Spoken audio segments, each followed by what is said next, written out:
जी अस्सलाम वालेकुम। उम्मीद करती हूँ कि सब खैरियत से होंगे। लाहौर में एक ऐसा दिल दहला देने वाला वाक़या पेश आया है जिसमें एक नौजवान को कत्ल कर कर जला दिया गया है। हुआ यूं कि एक डिलीवरी बॉय था जो कि लोगों के पार्सल उनको रिसीव करवाता था। उस डिलीवरी बॉय का एक लड़की के साथ, लड़की नहीं समझो, वो औरत ही समझो, जिसके साथ अफेयर था, क्योंकि वो शादीशुदा थी। तो उसके साथ अफेयर था। जब वो डिलीवरी के बहाने उसके घर में गया तो वो औरत उसको छत पर ले गई। छत पर ले जाने के बाद उस लड़की की भतीजी ने जब उसको देख लिया तो उसने आते साथ ही अपने दादा अबू को बता दिया।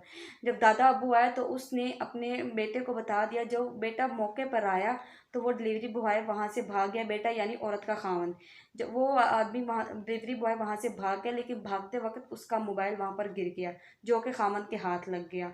और खामन ने वो मोबाइल ले लिया और मौके पर उसकी बीवी का मोबाइल, अपनी बीवी का मोबाइल भी छीन लिया। दोनों के मोबाइल अपने पास रखे। जो डिलीवरी बॉय था उसके पास दो मोबाइल थे। एक डिलीवरी के लिए उसने मोबाइल रखा हुआ था और एक उसने कॉन्टैक्ट के लिए मोबाइल रखा हुआ था, लेकिन जो डिलीवरी वाला मोबाइल था वो उसके खामन के हाथ में लग गया। फिर खामन ने उसके जो से जिस पे वो कांटेक्ट करता था उस कांटेक्ट पर लड़की बन के, अपनी वाइफ बनकर उस लड़के को अपने घर में बुला लिया। फिर जब उस लड़के को अपने घर में बुला लिया तो वो डिलीवरी बॉय लड़की का बहाना समझकर उसके झांसे में आकर उसके घर में आ गया। खामन ने बंदूक उस लड़के डिलीवरी बॉय के माथे पर रखी और बोला कि छत पे चलो। तो वो उसको छत पे ले गया और बांध कर उसको ये कहा कि ये तुम कहो कि हाँ मैंने चोरी की है। उसको चोरी करने पर एग्री करवाने की कोशिश की ताकि हम इसका कत्ल कर देंगे, तो बाद में पुलिस को हम ये कहेंगे कि ये चोरी करने आया था जिसको हमने मौके पर पकड़ लिया और हमने इसको कत्ल कर दिया। सो उसने चोरी का बयान दे दिया, झूठा बयान दे दिया। उसके बाद उसने कत्ल कर दिया और कत्ल करने के बाद उन्होंने उसको जला दिया।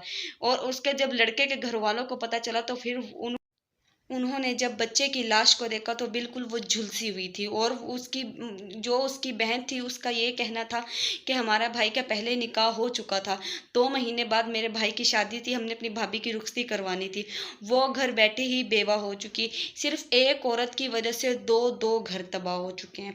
सो सारे इतना परेशान, इतना हैरान। वो जो बेवा थी वो तो सामने नहीं आ सके, उसके भी बयान थे कि इस लड़के ने मेरे से पसंद की शादी की थी।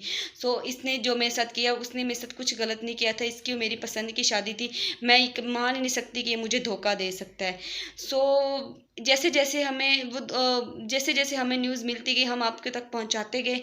और अगर हमें कोई नेक्स्ट इन्फॉर्मेशन इसके बारे में मिली तो मैं इंशाल्लाह आप तक पहुंचाऊंगी। मियाँ बीवी दोनों हिरासत में है, पुलिस की हिरासत में है और दोनों के बयानात नहीं मिल रहे। इसी वीडियो के साथ मुझे दीजिए इजाज़त। मिलती हूँ नेक्स्ट वीडियो में। अल्लाह हाफिज़।